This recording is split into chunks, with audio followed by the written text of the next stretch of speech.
नमस्कार दोस्तों, स्वागत है आपका एग्जाम वॉरियर टीवी पर। आज मैं आपको एक ऐसी कहानी सुनाने जा रहा हूं जिसने भारत के लोकतंत्र की नींव को मजबूत किया। जरा सोचिए, अगर संसद को पूरी ताकत दे दी जाए कि वो चाहे तो संविधान को ही बदल दे, लोकतंत्र की जगह तानाशाही ले आए, न्यायपालिका को खत्म कर दे, क्या तब भी भारत लोकतांत्रिक देश कहलाएगा?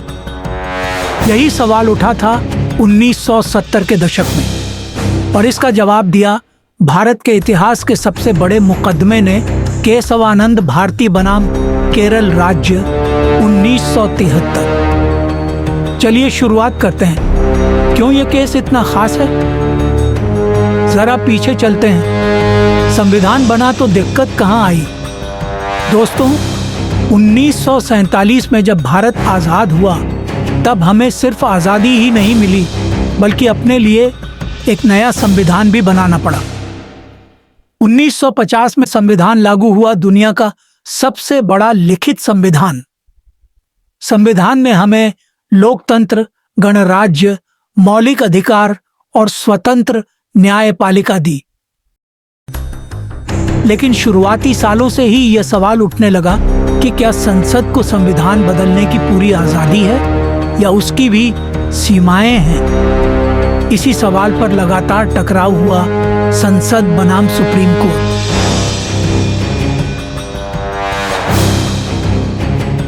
चलिए जानते हैं पहले कोर्ट ने क्या कहा था।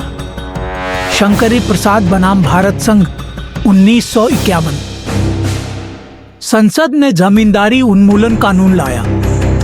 जमींदारों ने कहा कि यह हमारे मौलिक अधिकार का उल्लंघन है। सुप्रीम कोर्ट ने कहा संसद संविधान संशोधन करके मौलिक अधिकारों को बदल सकती है। सज्जन सिंह केस 1965। यहां भी कोर्ट ने संसद का साथ दिया और कहा कि संशोधन के अधिकार असीमित हैं। गोलकनाथ केस 1967। इस बार स्थिति बदल गई। कोर्ट ने कहा संसद मौलिक अधिकारों को नहीं छू सकती। यहीं से असली टकराव शुरू हुआ। अब संसद और सुप्रीम कोर्ट दोनों आमने सामने आ गए थे। हम भारतीय नागरिक हैं और हम में से किसी को कभी न वो काम करना है, कभी न वो शब्द बोलने हैं, न कभी वो विचार भी करना नहीं है जिससे भारत माता का सिर झुक सकता है। अब सुनिए सरकार ने क्यों किया संविधान में फेरबदल। इंदिरा गांधी सरकार ने सुप्रीम कोर्ट को चुनौती देते हुए कई संशोधन किए। 24वां संशोधन 1971। संसद को असीमित संशोधन शक्ति दे दी गई। 25वां संशोधन 1971। नीति निर्देशक तत्वों को मौलिक अधिकारों पर प्राथमिकता। 29वां संशोधन भूमि सुधार कानूनों को 9वीं अनुसूची में डाल दिया ताकि अदालत में चुनौती न हो सके। साफ था कि सरकार चाहती थी संसद ही सर्वोच्च हो, लेकिन सुप्रीम कोर्ट को यह मंजूर नहीं था।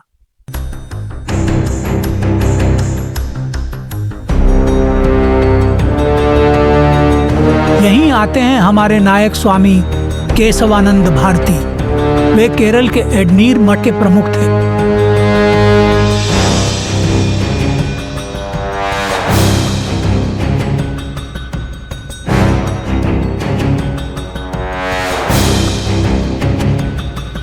उन्नीस में केरल सरकार ने उनकी संपत्ति पर जमीन सुधार कानून लागू किया।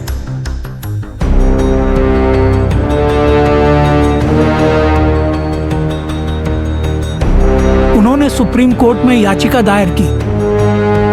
देखने में मामला संपत्ति का था, लेकिन यह धीरे धीरे भारत के संविधान की दिशा तय करने वाला मुकदमा बन गया।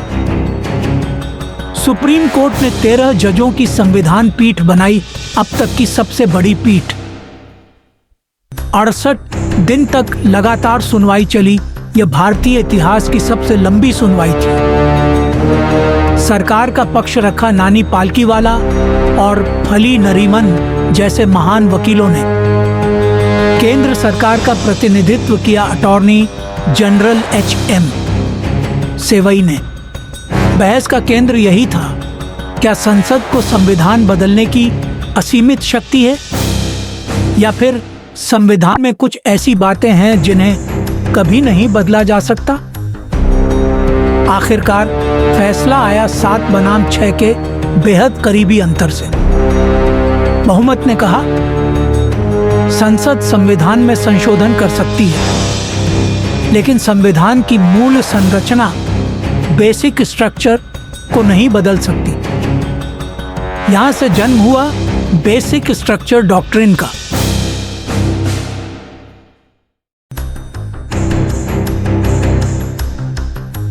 अब सवाल उठता है कि यह मूल संरचना क्या है।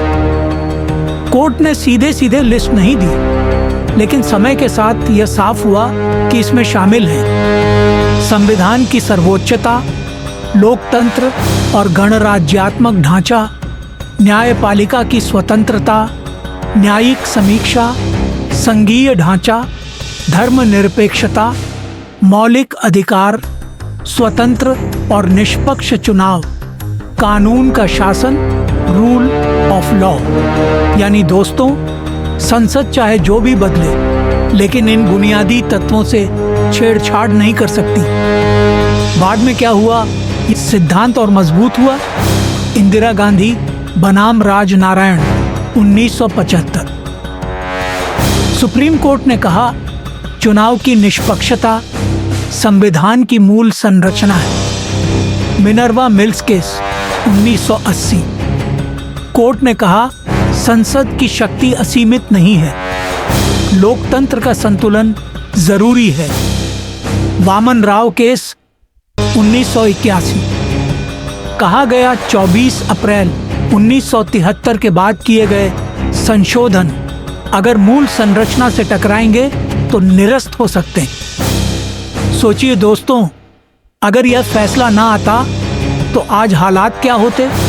संसद अपने मन से लोकतंत्र हटाकर तानाशाही ले आती, न्यायपालिका को समाप्त कर दिया जाता, संविधान पूरी तरह बदल दिया जाता। लेकिन सुप्रीम कोर्ट ने साफ कह दिया, संसद संविधान से बड़ी नहीं है, संविधान ही भारत की आत्मा है। तो दोस्तों, केशवानंद भारती मामला केवल एक मुकदमा नहीं था, यह हमारे लोकतंत्र की ढाल था, जिसने आज तक भारत को लोकतांत्रिक बनाए रखा है। यह हमें सिखाता है कि संविधान केवल कागज नहीं, बल्कि हमारे देश की आत्मा है। और यही वजह है कि आज हम सब स्वतंत्र हैं, अपने अधिकारों का आनंद ले रहे हैं और लोकतंत्र में सांस ले रहे हैं।